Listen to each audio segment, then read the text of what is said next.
Ashamaar kafuunee akkam jirtanii kabajamtoota fi jaalatamtoota chaayinaal ayyaantoo sallaa jirjiratti argamtan nagaan ko bakka jirtatti isin qaqqabu baga jiraattanii baga eeggamtanii yoona eegdanii warri amantaa kiristaanaa yookaan ortodoksii hundi keessaniyyuu baga ayyaana irraa haftan isin jechuun jaaladha.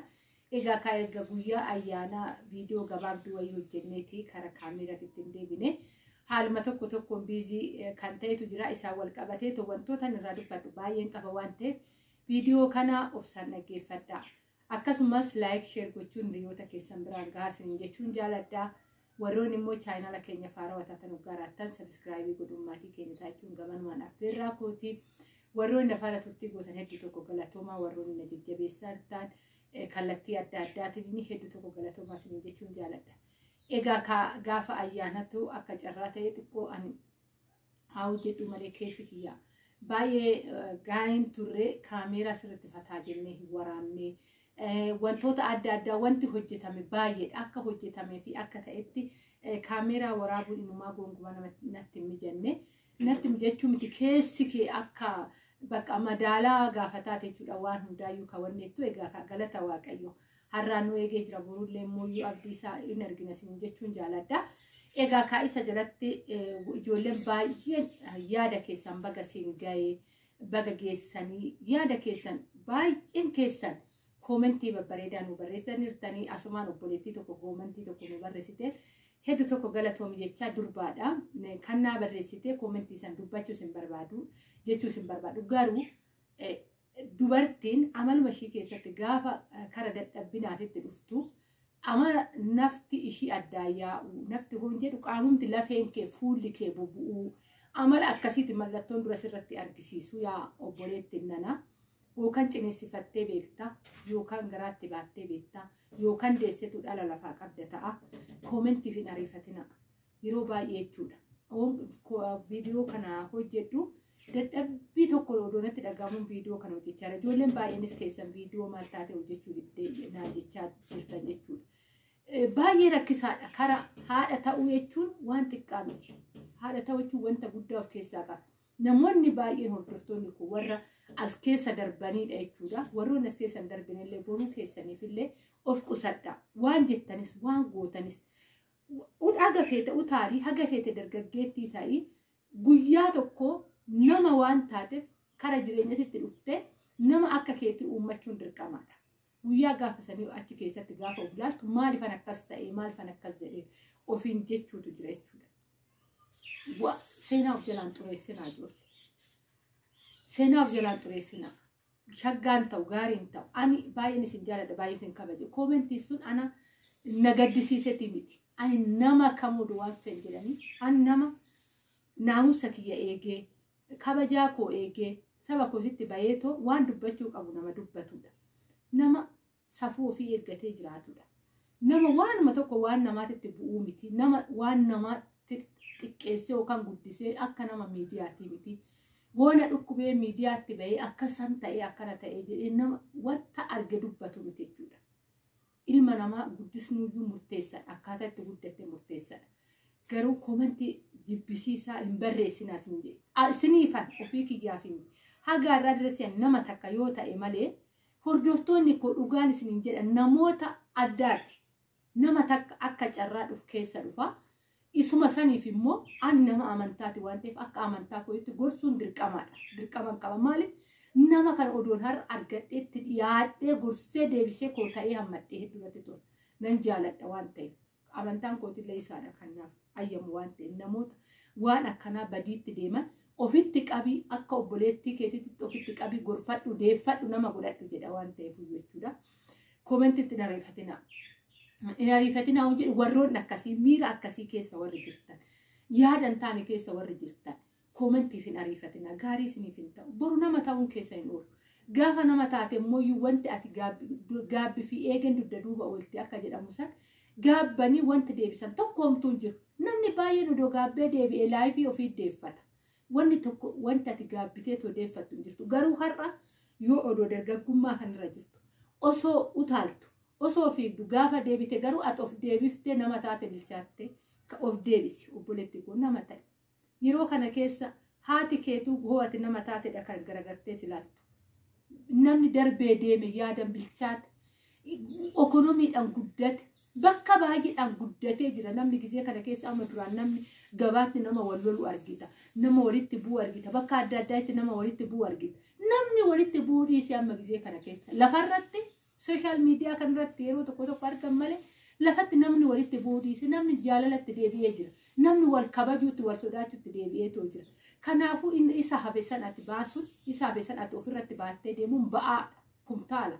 Homaa siif hin godhu jechuun jaaladha. Egaa koomenti san ijaan dubbachuun barbaanne fi hin barbaachisus obboleettii kana hondeeffadhe kan jedhuufan kanaa dubbatte malee jechuudha. Itti aansuun immoo ijoolleen gaafii adda addaa na gaafattan jirtu.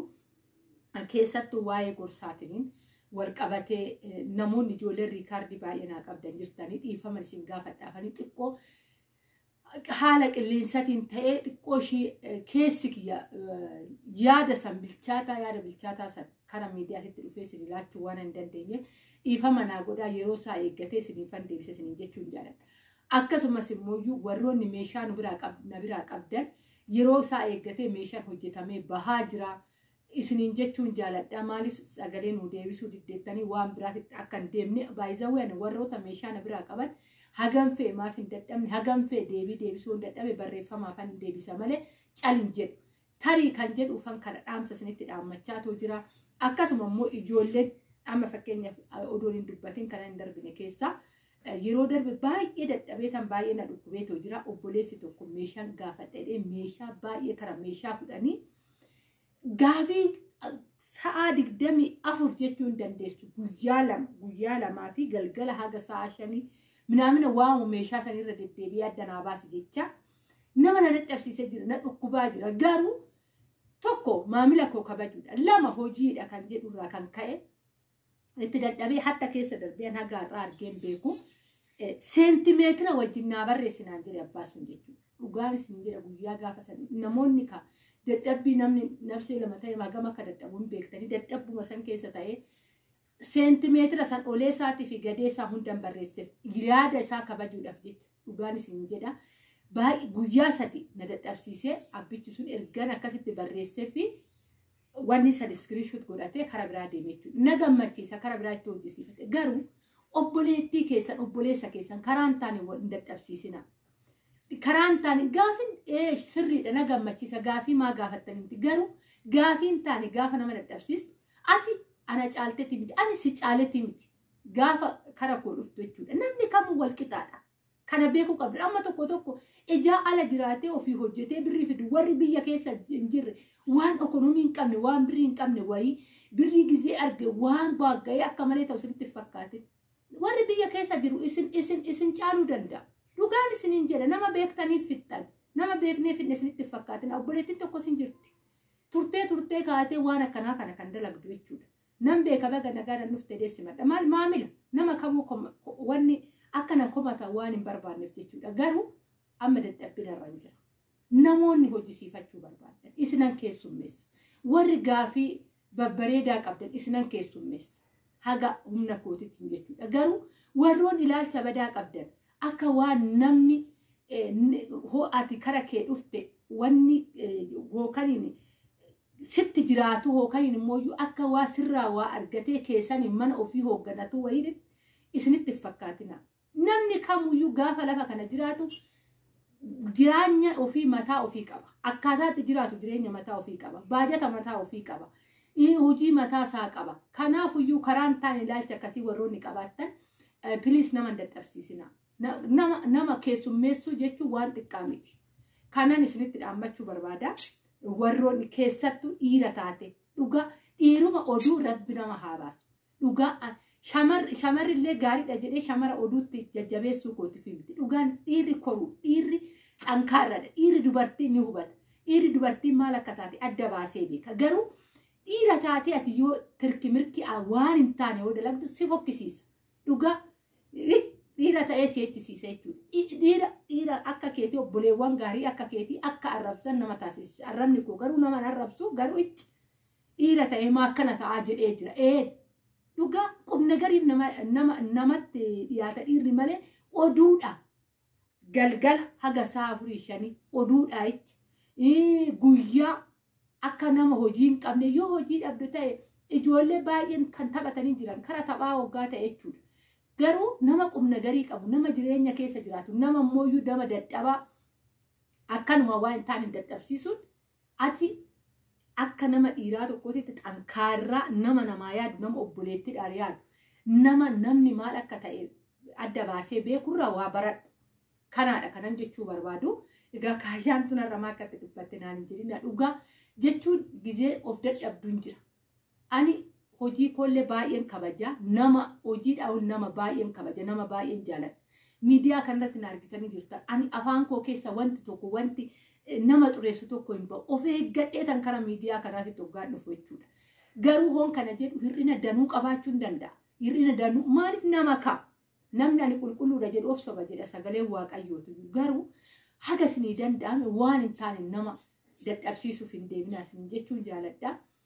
Baay'een isin jaalladha, baay'een isin kabaja. Kan jettanii ol waan gaariin isinii hawwa bakka jirtanitti nagaa naa ta'a. Dhugaa kanan hin beeku waa'ee keessan kana jedheetoo ibsuu hin danda'u. Jajjabinni isin naa laattanii hagaarraa waaqaa gaditti asiin nageessanii garuu namni tokko lama nama dadhabsiisuu danda'a. Ani immoo sammuu koo keessatti baay'ee waan of keessaa baasuu hin dandeenye namni gaafii na gaafatee obsu hin danda'u dirqama kooti deebisuun jechuudha. Oduman dadhabee dubbachuu dadhabuullee dirqama natti ta'ee tan deebisee jechuudha. Amala dhiisuu hin dandeenye keessaa kana gaafii namaa deebisuu dhabuu irratti ijoolleen gaafii biraa na gaafattanii hojiidhaan irratti gaafii biraa na gaafattanii sin deebisuu dhabe dhiifama onnee koorra dhiifama sin gaafadha. Xiqqoo haalli qilleensaa iddaan ittiin tolleefidha. Guyyaan immoo dhufee guyyaa immoo sirriitti isiniif deebisu ni dhufaa isiniin jechuun jaalladha. Turtii gaarii naa qaba.